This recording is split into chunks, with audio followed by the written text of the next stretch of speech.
Mano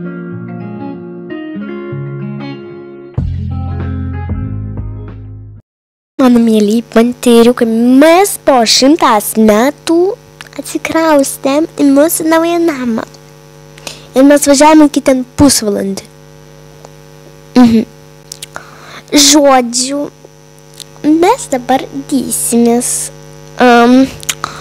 Aš jaučiu dėsimės 2 valandas mūsų daiktus, nes pas mus daiktų milijardas. Ir tada bus house turas. Dabar bus house turas be mūsų daiktų. Paprastas savo namelis.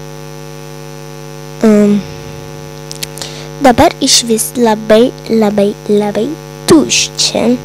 Mes specialiai išrinkome ten, kur labai malonus gyvūnams. Tai va. Ir dabar mes dėsimės daiktus. Gyvūnėliai gali dabar išlipti iš dėžiučių.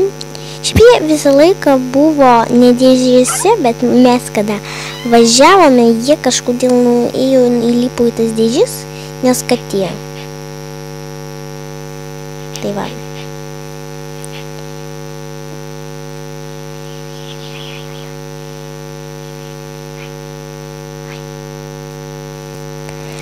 Taip, pradėkim.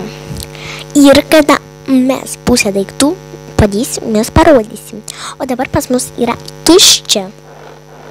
Tai ką, pradėkim. Tiksliau, kada ne pusė, kada bus 2 kambariai nors užpildyti, tada ir sugrįšime. Semai, tu neši tuos daiktus. Nešu, man tu nesupranti, kokia dėžė sunki. Kada tau striga toka ir atsitiko tai. Tai žodžiu, šiandien bus toks video. Realiai man taip atsitinka. Čia jau. Dabar čia vis pirmą kartą man taip, kad namas važinko. Tai žodžiu, rytoj bus house turas ir va, gerai, visko, visų geriausių, atėjo mane panteriukai.